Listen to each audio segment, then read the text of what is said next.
What that taught me was to stay the course. Right. We've been preaching it for a while, telling you that adversity gonna hit. But adversity is always evidence of growth somewhere if you go on through it. Right. So everybody that already seen adversity before. So we didn't panic, right? Even when it was something happened, when it seemed like worse actually happened, because you're like, okay, this bad, but we got a flat. I left a jack, but that ain't so bad. Then boom, it falls off. It seems like worse happened, but there's one thing about it, man. I tell people all the time, you can do one or two things. Even when something happens, you got a decision to make, right? So even if it causes you to get emotional for a second, all right, it's best to not act out of that emotion, because you have to deal with whatever you did in an emotional state. Once you calm down and you back at normal, at a normal playing field, now you got to deal with all the chaos that you put on top of what was already going wrong while you were emotional. Right? Let's say it falls off the jack, Edgar kicks a dent in the door because he's mad. We don't get to record, right? It's all kind of other ramifications that can come from allowing yourself to lose composure. That's the word I'm looking for right now. Composure, maintaining that composure throughout adverse situations and then coming out on the other side of it. Welcome to the Ep Cypher. Flow harder than the hands on Peter Piper.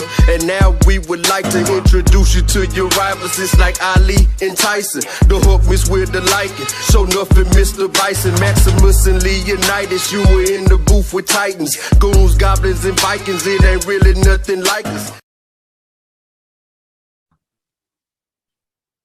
Yo, welcome back to another episode of the L.I.T Code podcast with Edgar Jones. The podcast with a menu is short and sweet, but there's plenty for your mind to eat. I am Courtney Anderson, a.k.a. Big C, and it has been a while. But as always, we'd like to thank each and every person who's listened or watched via Facebook, via YouTube, Spotify, Apple Podcasts, whatever you use to listen to or watch us, man, we appreciate y'all wholeheartedly. First of all, I want to congratulate Mr. Jones on the birth of his third child, Miss Love Jones, right? And also his sister, Helen, and her husband, Armstrong. I'm sorry, let me backtrack. Let me congratulate Edgar and Annalise, because I can't leave her out, right? Carrying and going through parturition and mothering, you know what I'm saying? So I wouldn't dare leave her out of the congratulatory message that I just gave out. And then Helen and her husband Armstrong on the birth of their daughter, Dakota. Ironically, Helen is Edgar's sister, right? Now these children were born pretty close to each other. The reason it's ironic is because Helen and Edgar are children of Willie, which is a twin to Aunt Winnie. Now, neither of them had twins yet, but the nerd in me knows that probably means it skipped a generation and y'all children be having twins, buddy. But anyway, it's kind of ironic that they were born so close together from a brother and sister.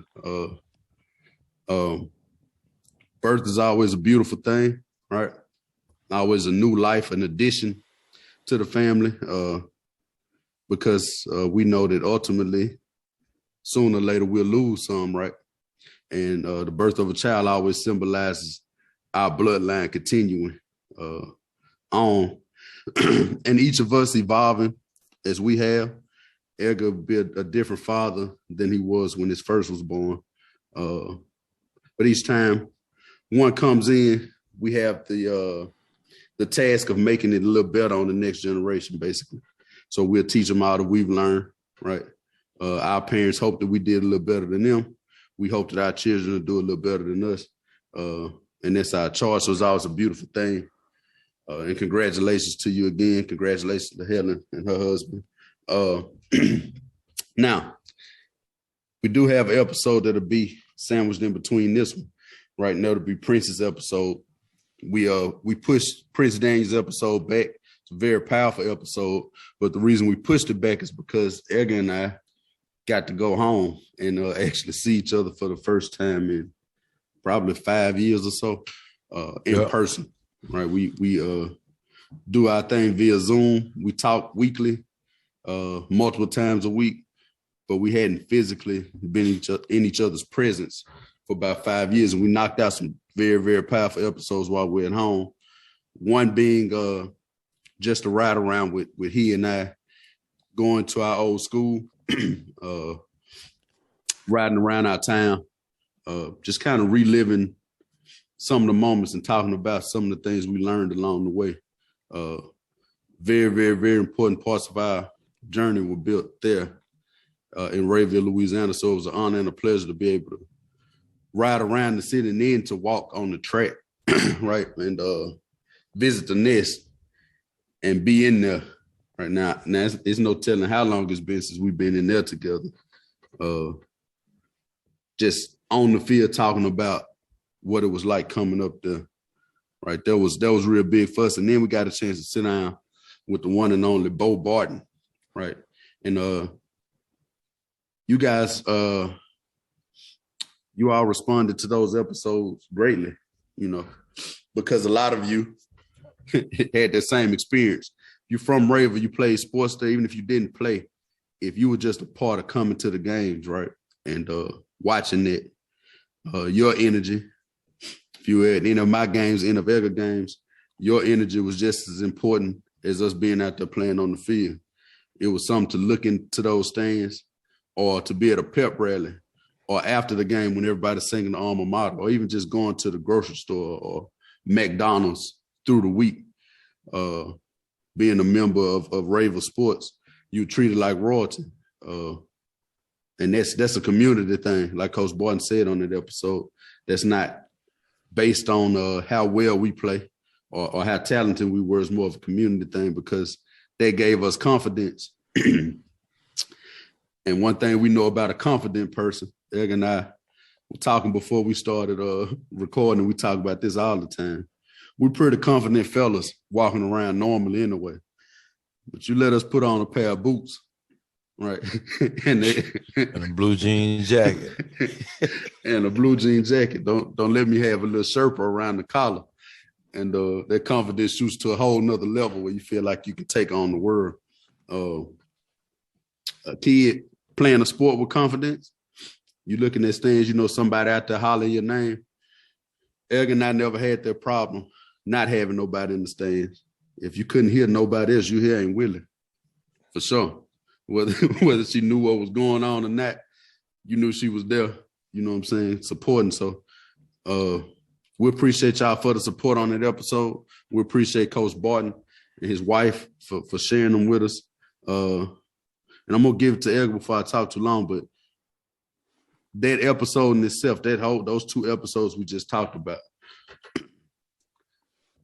there were a lot of things that happened that day that if we wasn't aware and operating off of the wavelength that we operate on, it wouldn't have happened. First of all, the weather didn't cooperate, right? Started storming, not just raining, but literally storming on the part that we wanted to do, riding around and showing the field. Our cameraman, Don, the DJ, shout out to him. We really should have been recording while he was sitting there because we had a whole L.I.T Code episode with him just telling us about his life, right? And Egg and I pouring into him at my father's house.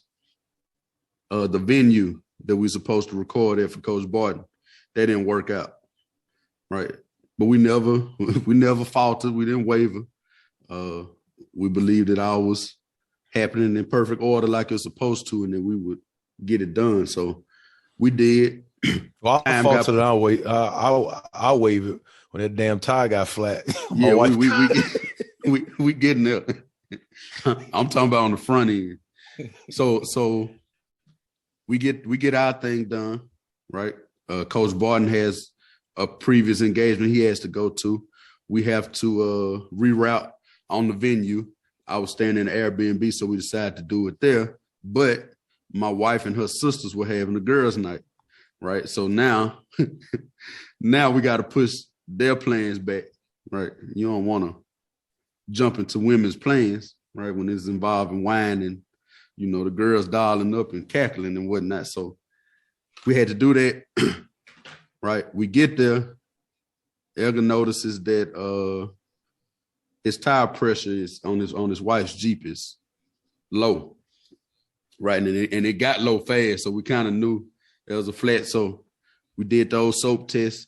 Boom, it's a hole. We got to change it. That really wasn't the problem. That really wasn't the problem. Now, Edgar usually, thanks to my father. Interject? Can I interject? Go ahead. Yeah. Go ahead and add Uncle both side in. And Yeah. May I interject? Now, usually Edgar and myself, both of us travel with aftermarket jacks because that's something my dad had taught us when we were younger, because you don't want to be caught out with that little factory jack out on side the road somewhere. I-20, Texas or Louisiana, them 18-wheelers. By as you there trying to wind up that little bitty jack, right? You want to slang some under there, 2-3 pumps, it's in the air, you get it off, you get it back on. Unfortunately, Edgar left that jack at home, right? So we were trying to use the other. Anyway, I'll let him tell you the flat story, and then we'll get back to how it all turned out anyway. Yeah, man, appreciate you. First of all, I think to any dealership out there, Ford, GMC, all you different dealerships out there, if you want to make an extra buck to somebody, if you're selling them a car, just offer them to offer if they want, and sell them a 3-ton jack. I think a lot of people say, yeah, man, you know what? Go for the extra $300, man. You want to go ahead and throw in that 3-ton jack? I mean, you got you a nice F250, got you a 6-inch lift on it. I mean, you probably gonna need it because that standard jack in the back of your truck ain't gonna work. It ain't gonna work, man. I think the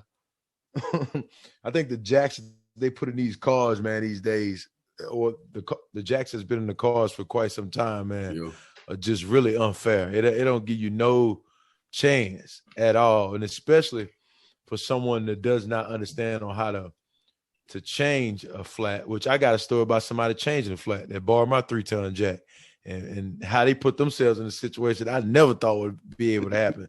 But that's another story. But anyway, yeah, man, I think every vehicle, at least most of them, need to have a 3-ton jack in it. I think one of the reasons is just for safety purposes. Man, them standard jacks that they got, dude, if, you know, one gust of Mother Nature coming through an 18-wheeler that's pumping on 20 West, trying to get to the great state of Texas and pass by your little Civic, you got to understand, jack, man, that thing gonna go. But anyway, so I drove my wife's Jeep down to Louisiana. And what I did is I took the 3-ton jack out of my truck and put it in my wife's Jeep. But when I got to my mama's house and me and Courtney got ready to go record, I got ready to pick him up. I left the 3-ton jack at my mama's house. So when we got the flat, I wasn't concerned about the flat. The only thing I was concerned with was, dang, I left that 3-ton jack. And we got to get ready to record in what? Probably less than 30 minutes. Barton about to pull up. And this. It is July. As though it's June. Was it June? Was it July? July in Louisiana, man. That sun is ungrateful. It does what it does, man. It has no mercy on anybody. So the top of us sweating, right, and trying to change it. And even trying to change the flat, I was a little kind of rocky with it because of what I talked about earlier about those standard jacks. But I'm gonna tell you what I thought it was all about to go down. It was about to be bad. We got the car up, and as I was trying to take the flat tire off, the car shifted, and the car rolled on a brake disc, and woof, man, man, my wife ain't had that truck no less than a year. So I thought all that Puerto Rican I was gonna get out of her. You know, but luckily, man, we And at that time we was changing the flat. Barton had actually pulled up, and he got a truck and somebody said, "What the hell y'all over here doing?" So he looking at us like we peeky in the brain, like we don't know what we doing. While we try to explain to him, we do know what we doing. We just missing the key to all this, and that's a 3-ton jack. So anyway, we actually got the 3-ton jack, but went and recorded. Went on ahead and just knocked the recording down with Barton, me and myself in court. And then after it was over, we went back and changed the tire, man. The funny thing about it, as soon as we got the truck up on that 3-ton, we changed that tire in 3 minutes. Yeah. In and out. So I'm saying that all to say is, man, if you're thinking about getting a 3-ton jack, go ahead and get one. Just go ahead and invest in one. Go ahead and invest in one. And if you feel like you don't need one, then I tell you what, you got a brother, an uncle, a cousin, a sister, you know what I'm saying? Somebody that will highly thank you down the road. Yeah. Because they got a 3-ton jack. So, but I mean, that was just, a small glimpse of the things that took place before we was actually supposed to record. Because technically we were supposed to record, I think at 6, maybe. We didn't actually end up recording until about 8. On top of, everything got pushed back, right? We ain't had nothing to eat. We was going here, going there, and talking about this and trying to record and switch a tire and change a flat. But man, it was a beautiful time to be able to sit down with Coach Barton. And it also made me think about, we attempted to try to get another coach on to come on, and due to just time schedules, it didn't work out. But one of the objectives for us is to continue to bring on people that's been around us, that's poured into our lives, that will just be able to share their story. Because there's a lot of stories that's out there that's not being able for a couple of different reasons, it's not being told. And I think there's no better way than let the person who's actually living it out and believing in what they was doing, experiencing it, being able to tell it from their side of the story.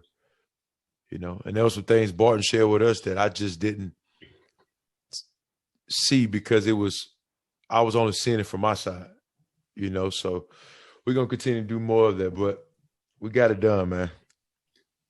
Yeah, we got it done. We also ran into a sound issue before even recording.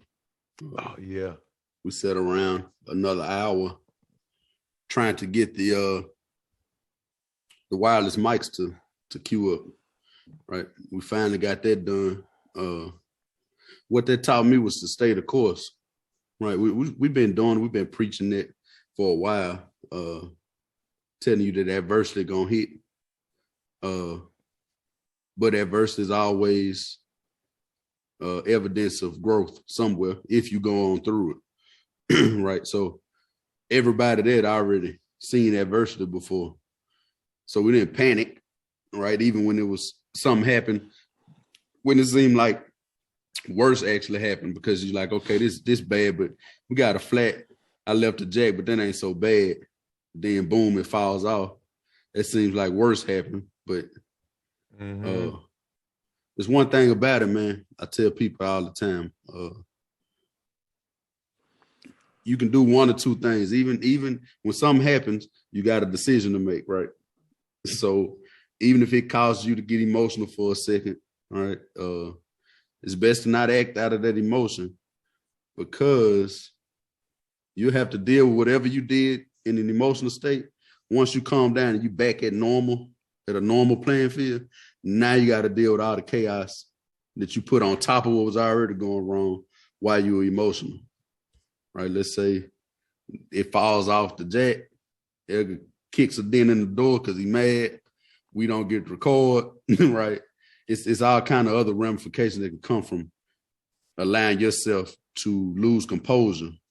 That's the word I'm looking for right now. Composure, maintaining that composure throughout adverse situations, and then coming out on the other side of it.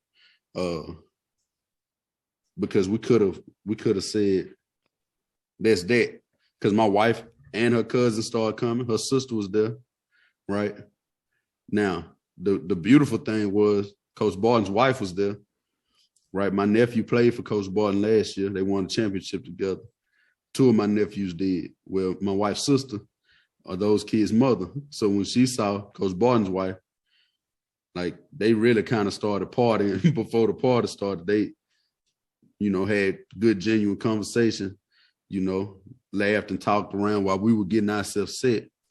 And then we got ourselves set and made a beautiful episode, right? Really tackle what we need to tackle. Didn't shut it down. And part of Barton's story, of course, involves adversity, right? And we got a chance to tell him that we were watching him when he had to deal with his adverse situation. And it kind of all came full circle because he was there, we were there. It's like Egg and I always say, we just got beat on the play, right? And the whistle blew, and you just got handled bad. But another play coming in from the sideline, game still going on, clock still ticking, and the ref about to blow this ball live again. So what are you going to do?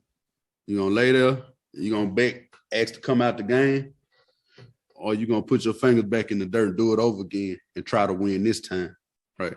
So my friend, one of my friends, P, he always commends me on being stoic. I mean, that I don't really waver in the face of adversity. When everything else seems chaotic, I seem calm. Probably a lot of reasons behind it. My dad is a pretty stoic person. Our family has dealt with adversity pretty good coming up. Like nobody else would know what was going on. But really, it's not that. It's not that I'm hiding anything. It's just the fact that I know I need to be still, right? In this water for it to clear up so I can see which way I need to move. The more I thrash around in it, the muddier it's going to get. And I can't see where I need to take my next step to, right? So you got a decision to make. Either I'm going to quit or it's going to beat me, or I'm going to keep going and finish what I set out to do, right? Nothing killed us that day. We wasn't injured. The camera didn't break. So at the end of the day, we could still go ahead and do what we had to do, right? And we did that. No different from me telling a story about driving back home the time before I visited. We ran into a big storm on the interstate. So a lot of brake lights, a lot of flashing lights, a lot of emergency lights. A lot of people pulled over and stopped. A lot of people slowed down to a crawl. I didn't see any reverse lights because traffic flowing still. You try to back up on that interstate if you want to, it's going to cause a crash. And then after this storm blow over, guess what you got to deal with now? The ramifications of the crash. Now I got to call in a tow truck. I got to try to get a rental. We offset, right?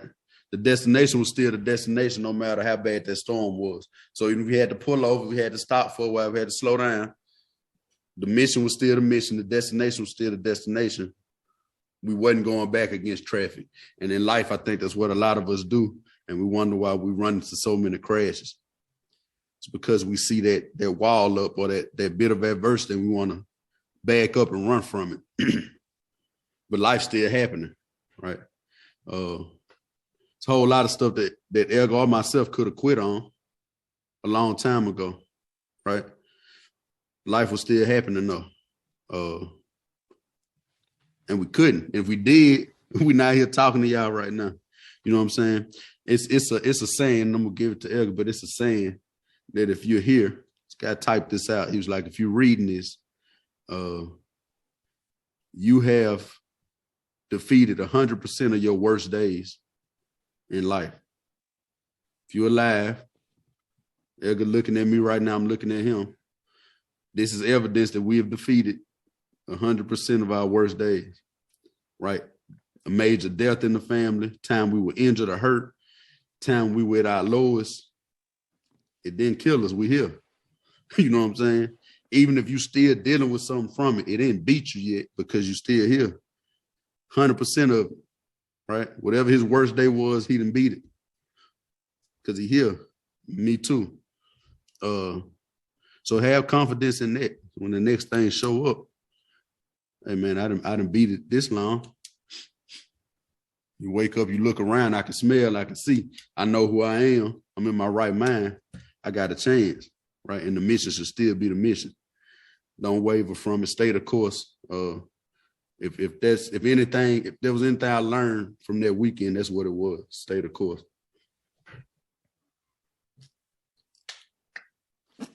Yeah, man. Man, you just said a lot. It really shows you the power of choice, and the freedom of you being able to choose. Now, all those things that took place before we got ready to record, the emotions that I had, actually those emotions was okay.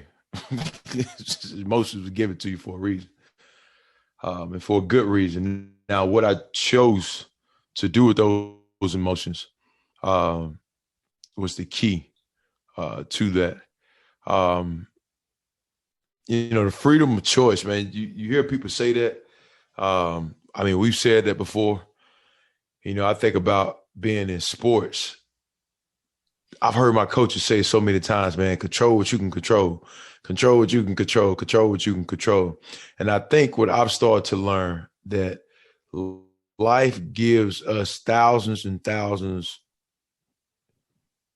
of little moments, second by second, minute by minute, hour by hour, depending on how you look at it, that you're in a situation or something is happening and you can say to yourself, what can I control right now? And it's interesting because the past couple of weeks, I have been a little bit more aware of that. And I think, one thing you don't want to do, and I'm saying this from experience because of what I've done, is try to take this approach, is you don't want to go in the weight room and bench 315 right off the cuffs and say, man, I'm about to go do this. Like, you got like, unless you from Wakanda, you ain't great. And you cut up like coleslaw, shredded like lettuce, and come from the clan of the Ninja Turtles, of Bebop and Rocksteady. That's not the approach you probably want to take. So it's like, making a cake. It's like the little moments, right? The bit by bit, piece by piece, to get you to the moment. My coach used to always say, what happened on Sunday was just a reflection of what happened during the week. So how we prepared ourselves, if we took advantage of those little moments, right, those little teacher lessons, that by the time we walked on the field Sunday to play in front of 70,000 people, man, it was like, dude, we did all the work on the front end. So even when we look at like adversity, I'm starting to understand this too, is that everybody defines adversity and looks at adversity, totally different. We've said this before, right? What I define as normal, what you define as normal, is two totally different things. So what I'm saying is that what I'm constantly trying to work on, and I know Courtney as well, is just catching ourselves in those little moments when something happens. Or that little moment for you may be a big moment for me, or vice versa. But just catching yourself at that time and whatever's going on, asking yourself the question, what can I control right now? There's a lot of power in it, because what you're doing is if you asking yourself a question, you can't speak. You can't do both at the same time. If I ask myself the question right now, what can I control? My tongue ain't blabbering right now. It ain't talking, right? What can I control right now? Saying it to myself, right? I'm saying it to myself. So I'm allowing myself a space to be able to ask myself that question. We go back to questions, right? There's a lot of power in asking yourself the right questions. Why am I doing this right now? Why am I about to cuss her out? Why am I about to send that text message or make that phone call, right? When you ask yourself that question, it allows you to think. It allows you to say, you know what, that probably ain't no good thing to do. Or you know what, let me call such and such for a second. Let me ask them. Or you know what, let me pray to God about this. Asking yourself the question of why I'm about to do this, and trying to navigate through why you're about to do what you're about to do. But if you start to do that, little bits and pieces. It adds up to when that big moment happens, right? Maybe it's now you're in the office, your coworker says something to you, piss you off, you know, but you responded in a proper way because all during the week, the past 2 weeks, you've been catching yourself in these little bitty moments. And you've been having those little small victories, and those small victories got you to this big win on game day, which you and your manager getting into was your game day at the office. But because you've been practicing and you've had discipline, right? You've had the discipline of trying to catch yourself. Now you start to become a master of working on that. And I give you 2 examples for me. Man, me and my son take pretty much the same route going to daycare for the most part. I've been trying to switch routes up, switch up my routine, right? There's a lot of different research on healthy brain function, creativity from switching up your routine. Me and Courtney talk about it all the time in the weight room, right? Switching up things. But anyway, we going to a school, right? And I hit traffic. I'm like, all right, I got another route I'm gonna take. So we take another route. I hit more traffic. Now, by the time I hit the second traffic, I'm starting to get a little bit bothered because early in the morning, I got to be somewhere, right? And I've just got my mind made up of what I should be doing and what should be happening according to the time. I should be here at this certain amount of time. Mm-hmm. I should be at the office at this. Like, I've already got it planned out, but life's saying, no. So hit the traffic for the second time. I take another route. I'm like, oh, I'm about to get him now. Waze don't even know about this route right here. Guess what? Traffic, looking for my chapstick. I hit traffic again. Now I'm bothered. I'm heated. I'm really bothered. I ain't gonna lie. And the thing is that I didn't even say anything in the truck when my little man was in the back seat, but he felt my energy. And the reason how I knew he felt my energy was because when I turned around, I looked at him, his face was kind of in a frowned up face. Mm-hmm. Right. But you know, me and Courtney trying to practice what we preach as we're talking to y'all about these things, practicing on these skills, because that's what it is. This is a skill that you practice on. I said, man, what can I control right now? I can't control nothing that's going on outside of this truck, but I can control what's going on inside this truck. So you know what I did is I started thinking about a funny moment in my life that somebody said something to me and it made me laugh. Now, Courtney talked a lot about laughter. And there's a lot of power if you do research on laughter, right? The endorphins that it sends throughout your brain, just a lot of benefits of it. So I started laughing. Now, here's the thing about it. When I started to laugh right away, it wasn't like a laugh like I was watching Fred Sanford and Son. Like, like just like an instant, like, man, that's funny. It was like I had to force myself to laugh. And if somebody passed by me and looked at me, they probably thought I was crazy. But I'm trying to force myself to laugh. And it's interesting, man. Probably after about 20 seconds, I really started laughing. I actually started laughing, man. And just my whole mindset shift at that moment in time. And it went from being angry and frustrated to actually just like, a state of just like happy, like in laughter, right? And then I looked in the back seat, my little man, he was laughing as well. He didn't know what I was laughing. He started laughing. Mm-hmm. And then me and him made a little joke out of it. So now we play this little joke with each other inside the truck all the time. It's our little inside joke. But even before I got to that moment of just like organic laughing, my mom was like, why are you doing this right now? You look stupid. People probably going to see you right now and be like, man, what he in there doing? Mm-hmm. Why he in there laughing? Man, ain't nobody going to see you hiding behind this tent, bro. Like, you know, my mom was trying to get me out of all these different things. And while I was, adjusting course to shift my mindset. And that was something else that happened the day after that. Kind of the same thing. Like if I step, what can I control when I go into this room? And if it's not what I planned on it being, then how do I switch that? That's what I was actually saying to myself before I walked into the room. And as soon as I went in the room, it was exactly what I thought. What I thought it was going to be, it was not. But I was already like 2 steps ahead because I was thinking about what can I control.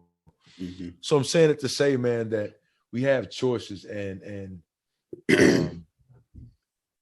sometimes we downplay those little moments of maybe, your kid do something and you raise your voice at them right away, right? But if you just took the time to say, all right, man, why you do that? Or actually ask him or her that question, hey, why'd you slam that door like that? You know? Now you probably bothered inside, but because you took the time to ask that question, it's allowed space for you to kind of bring yourself down. And also, too, you asking the question because there may be a reason why he or she slammed that door. You just don't know. Yeah. You know, so control what you can control. And, you know, that goes back to what happened in Louisiana, man, just controlling what you control and the power of choice. Nobody's, you know, the power of choice. And I give you a couple of things. I actually wrote these things down because it made me think after I had that little incident in the truck, the things that's in my control, my boundaries, my thoughts, my actions, the goals I set, what I give my energy to. Man, just that in itself, the time we spend on so many things that make us feel lesser than, or that's unnecessary time. How I speak to myself, how I handle challenges. Something I've been trying to do when we talk about how I speak to myself the past. I would say I've been trying to do this for about a month now. My mind is at peace. My spirit shines bright. And I will not be mastered by anything. So, you know, I say it to my little man now, and he my mind's at peace. My spirit shines bright. You know, like, man, we got to start speaking these things and saying these things to ourselves, and not just speaking it and saying it, but believing it. You know what I'm saying? Like really believing what we're saying to ourselves. So again, out of what's in my control, my boundaries, my thoughts, my actions, the goals I set, what I give my energy to, how I speak to myself, and how I handle challenges. It didn't say nothing about my daughter's in my control. The person at the gas station that wouldn't, you know, and give me the right amount of change back is in my control. It just says what you can control, in my control, in my control. So, Court, I'll pass it back to you because I know I totally went off on something that that's just how we operate, man. So yeah, when you in traffic, no matter how many times you turned your steering wheel, hit your brakes, hit your accelerator, the car in front of you did not turn, stop, or speed up. Only yours did. So that's all we got, right? And it goes back to the power of self, which we've been talking about that for a long time too. Now, as much as you love Lil Liken, you didn't do anything to him in there. You did everything to self, and then he benefited from what you did to self, right? You made self laugh, self started laughing, he started laughing, right? You didn't turn around and say, laugh, Nova. Right, because he could have, you turn around saying it could have made him cry. Because you ain't in no control of that either. Which I always, I always tell people the most selfless thing you can do, the way you can best serve people you love is to become extremely selfish first. And people say, well, that kind of works against what we taught. It does to an extent, but if I'm operating out of overflow and I'm my best self, I'm doing everybody around me a service to them because they'll benefit from me being my best self. I want to buy land. It's on my vision board. I may have talked about this before, but if this is your first time watching this, it'll be a first for you. I want 100 acres. Right. I want it for me. Selfish, right? This is the reason why, though. So I want it for my wife and kids. Right, who they will benefit off of once I own it. They want to sell it later. If we start generating income off of it while it's under our ownership, they'll benefit from it. But if I work my butt off, I save up, I do what I got to do, I get that 100 acres. We drive down to Louisiana. I drive them to the 100 acres and show it to them. They see trees and grass. And my wife she likes to sit outdoors, but she's not into that land and stuff. My oldest daughter, she could care less. my son probably gonna be like, yeah, it's just trees and stuff. What are we doing here?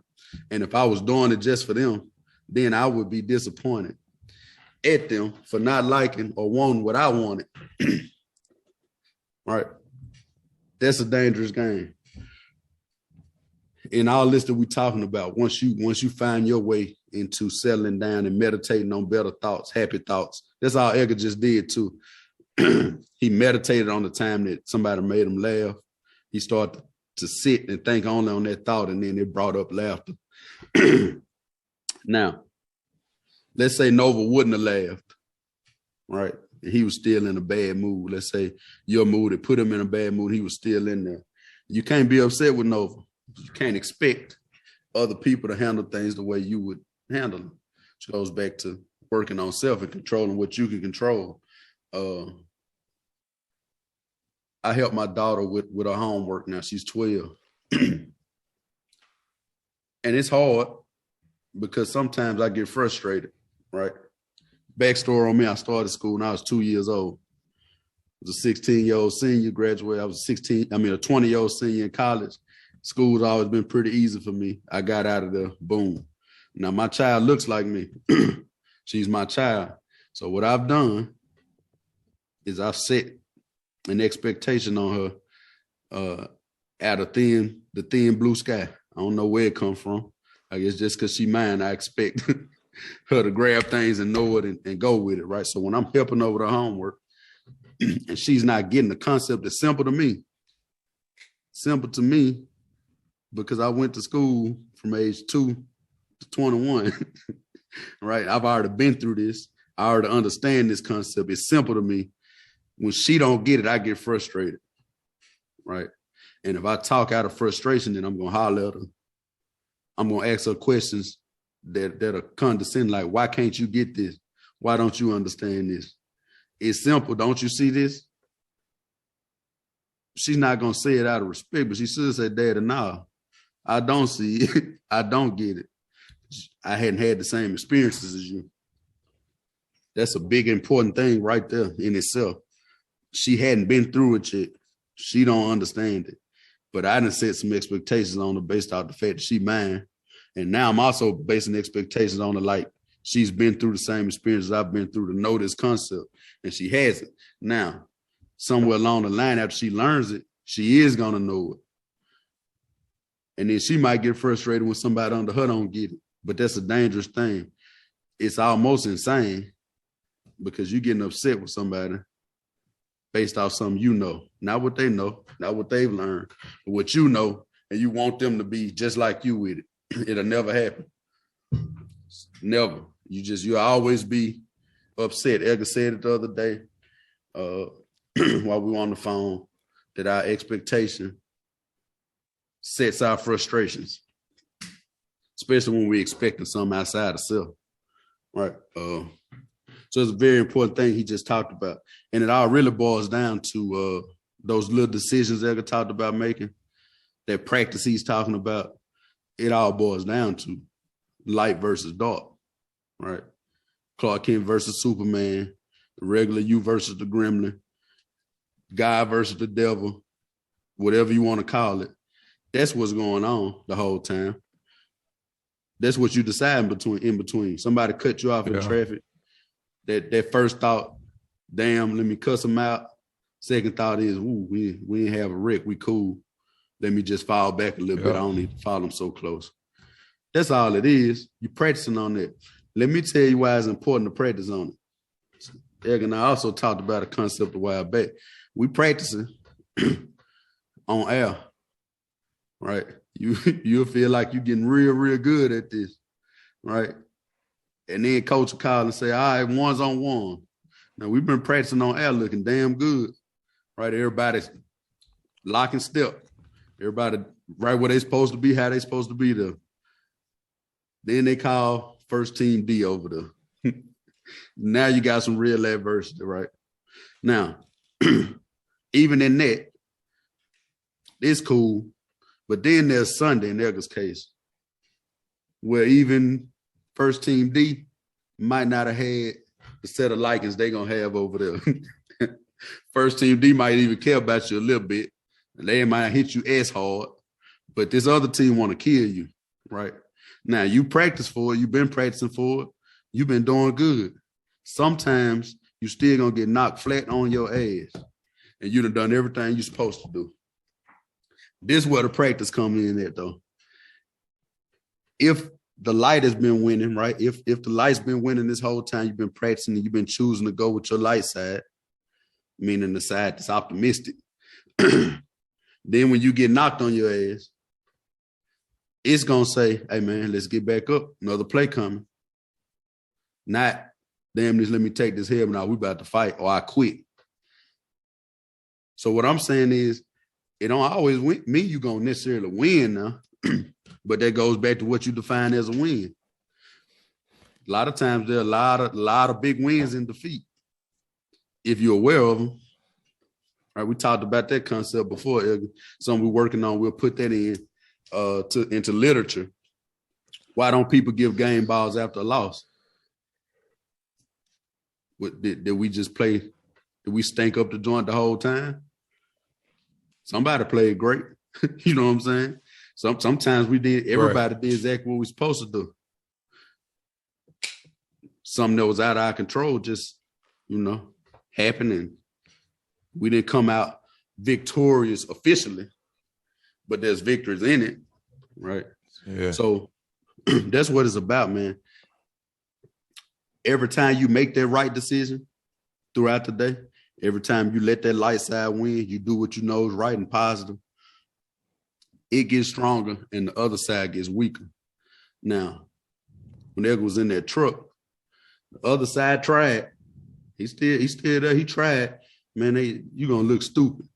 When we out here 6'3", 270 pounds, rock you up here in this big old truck, laughing. People gonna think you some kind of psycho, right? Now, if he would have listened to it, he would have stopped that laughter right there and jumped right back into that mode that his dark side was happy he was in, because I'm getting fed now. It's been a while. You ain't fed me in a while, bro. Let me eat today. We can be mad for a day. You've been doing good. 300 days out of this year. Let me have one. So that dark side could definitely turn up, the dangerous fella, right? And offset that whole 300 days. He can make the next 2 years a bad experience for you if you let him. In the day, that nice truck was still gonna get over to his daycare, whether it was offset by 30 minutes or an hour or not. The destination, the goal was still the same, right? And the only destination I have is to be great every day, one great day at a time. That's what I tell my brother when I talk to him. One great day at a time, one great moment at a time. Moments lead to seconds, lead to minutes, to hours, to days. Days on to weeks and years and months, all that. And before you know it, you operating out of this side so long to where even when you do get knocked down, it's like, hey, okay, let me get back up and see what I need to do. Not, oh my God, it's over. Or I hate everybody. It's everybody else's fault. You can't control none of that. You don't control self. So, and I said a bunch, but don't expect you out of somebody else, right? Don't sit there and allow your expectations to breed frustration in your life, because that's what it's going to do. Put expectation on yourself. You know what you can do, right? And then you knock out those small goals, like Edgar said. One little decision at a time, one small goal at a time. Operate out of the light. That's basically what it boils down to, man. Operating out of this side instead of the other.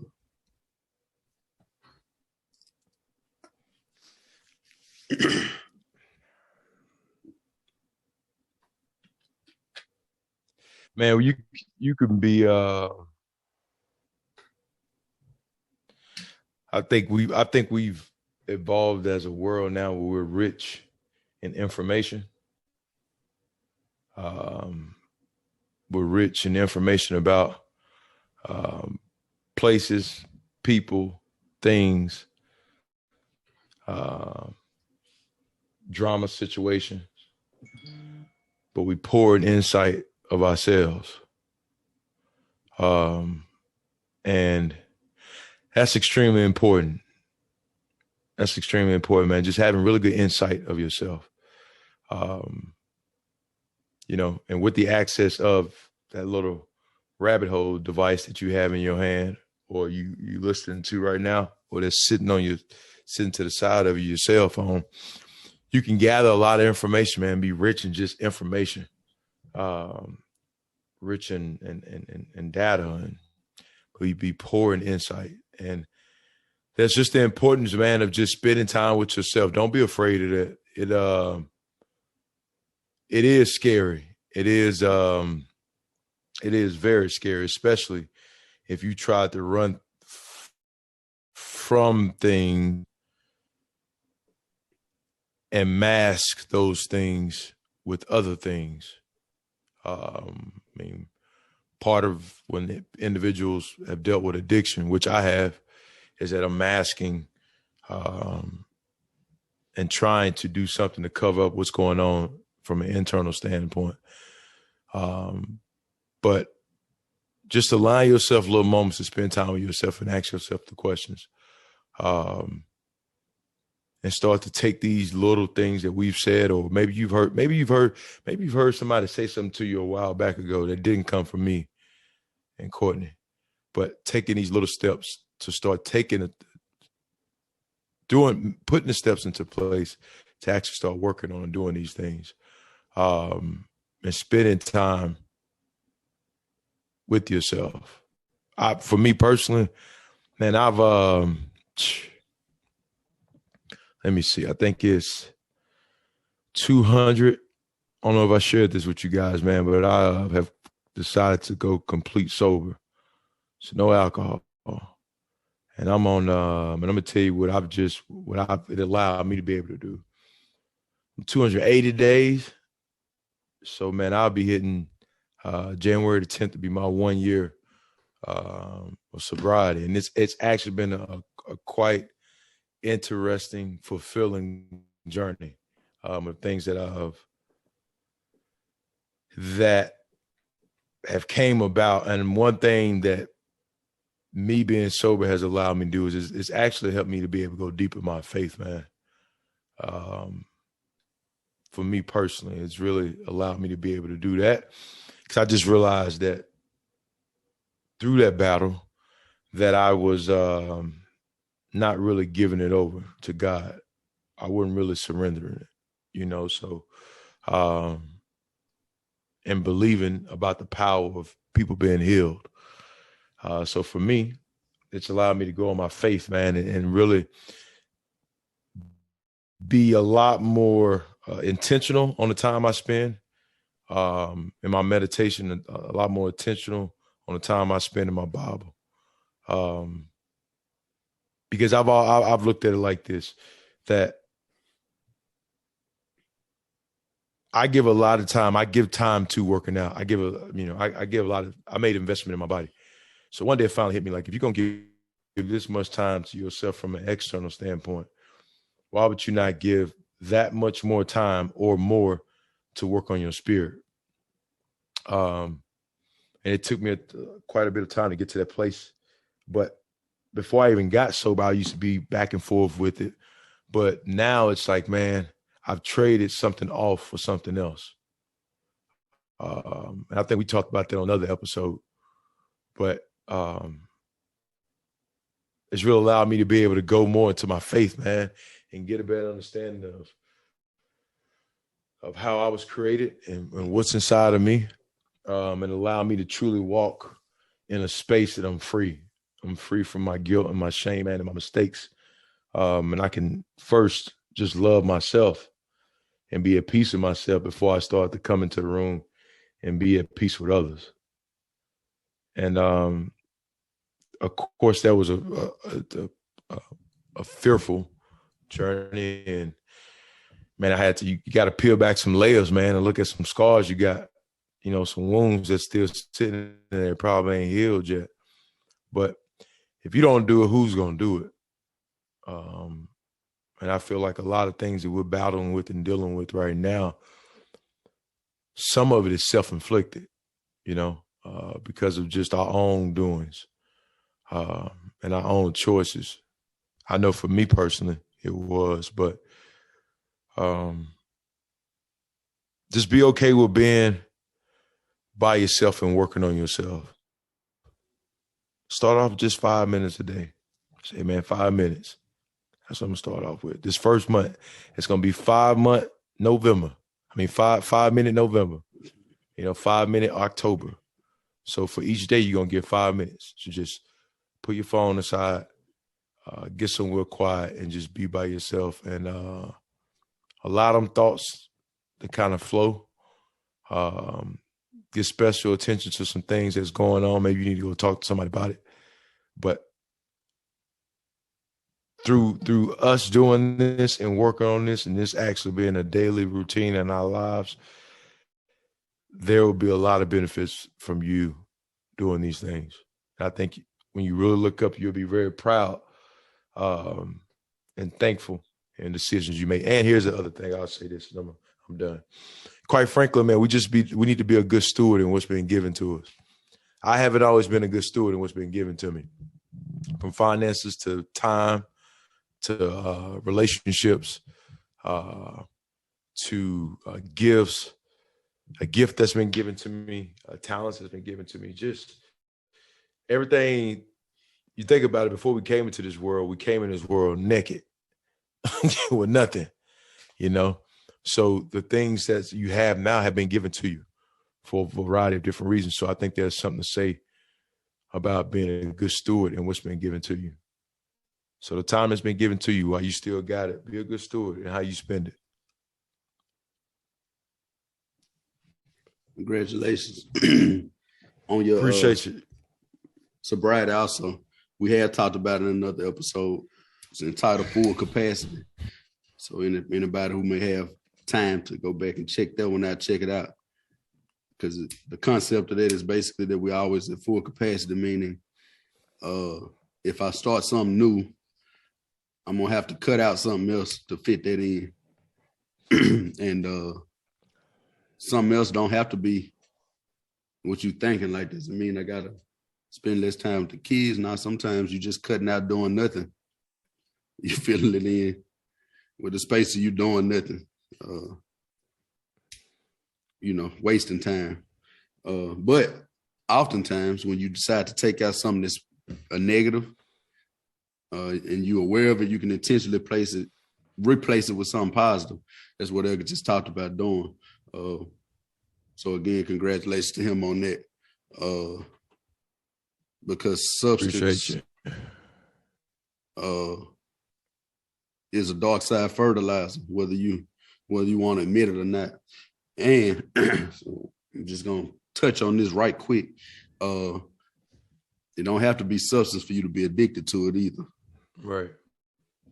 It can be women. It could be gambling. It could be laziness. It could be eating. You know what I'm saying? It could be a host of different spending, shopping. It could be a host of different things that leads you down a path that you just don't really want to be down. You know what I'm saying? So again, that's big. On him beating that, one thing about it, once you realize that concept of full capacity, you can actually start to remove and add in spots that you need to remove and add in. And that's a beautiful thing. That's something you can control right before it gets out of control. Now, what Edgar did, see, my connection's unstable, so I don't know if I'm chopping up. But what Edgar just talked about, he brought it back around to what we started on. I congratulated him and his sister and their spouses on the birth of their new children. And there's so we continue to practice on operating out of the light as we continue to decide what we want to be full with. We're actually reborn, right?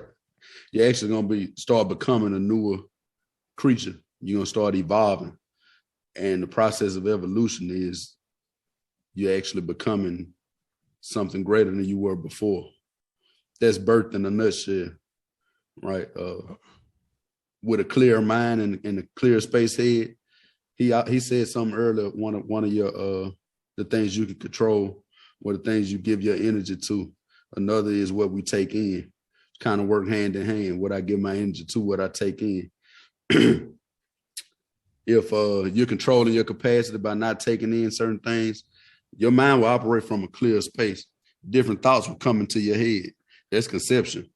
When God, the universe, sends us positive dreams, thoughts, ideas, right? It's conceived right there in the mind. Then we can make it come to fruition or birth it from us. Again, the sign you see behind me, illuminated in thought, the L.I.T Code, was conceived in the mind as we were thinking on certain wavelengths, right? And then we gave birth to it. Now it's here. Now it's actually helping people. I shared a story with Edgar earlier. I won't say names in it. An encounter I had in a mechanic shop led somebody to seeking therapy that's been going through depression for a long time. I was in there 20, 30 minutes. You know what I'm saying? They watched the episode that we have when Superman becomes Clark Kent's kryptonite, right? And from that episode, that happened with him. Eric and I share stories all the time. Was just encountering people or people texting us saying, hey, man, thank y'all for doing this. Thank y'all for that episode. This helped me do that, right? That was all a process of us birthing this. And then as we continue to go and we continue to operate out of this wavelength, and we continue to put this content out there that we're birthing every day, bigger things will be birthed from this. Right. And then guess what we got to do? Since we're birthing bigger things, we got to evolve, because love's a baby now, but then she's going to be 3. Right. And by the time you master her being 3, she's going to be 5. And then by the time you master this, she's going to be 10. Just like Nova. And just like Amaya, it's the same way. You got to keep evolving, because everything else around you is evolving. Right. As this gets bigger, we're going to have to get bigger, expanding our territory. That just takes us back to what we open up with, the beauty of birth, conceiving, practicing, operating out of the light. Make sure that things are born from you out of the light and not out of darkness, right? Because believe you me, Mr. Darkness can reproduce way quicker and at a higher clip than Mr. Light can. It's like a rabbit. That gestation period don't last long at all. It's like a weed. It'll grow out of control. Right. So keep birthing things out of this light side. Keep practicing on that. Right. Keep being great on purpose. That's all we try to do. We impact people on purpose now. Ain't nothing wrong with that. and I usually say it's not from a bragging place. Well, it is though, because we're taught to brag about the wrong stuff, not the right stuff. You want to be able to brag about helping change somebody's life. That's a good thing. You want to be able to show, hey, look, this is what we doing. Because guess what the dark side doing? They bragging on all the stuff they do. They showing it to everybody on the internet, through music, through radio. All right. Let's brag about the power of the universe, power of God. Edgar's got back in his Bible, close to faith, the power of Jesus, if it's working the right way, right? For my Muslim friends, the power of Allah, if it's working on you the right way. Brag on that. Put that out there, right? Walk in that light on purpose. Do that. Walk in it on purpose, man. That's what I leave y'all with. Be great on purpose. Shine out of your light on purpose. Work on you on purpose. Right? Be deliberate. That's all I got, Mr. Jones. Yeah, I'll close it out, man. I want y'all to think for a second.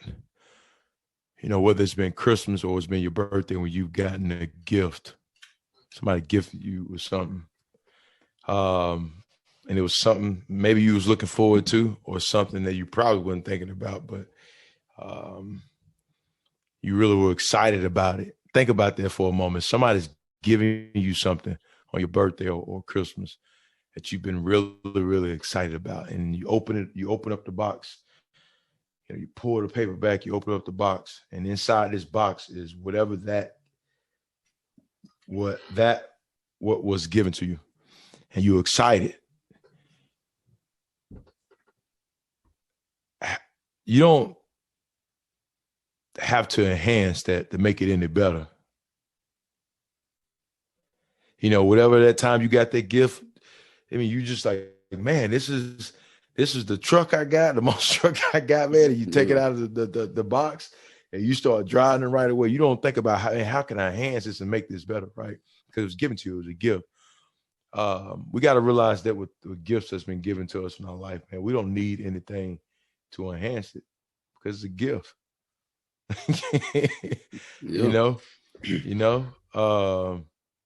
So shalom. Shalom. Peace. This is the L.I.T Code. We out.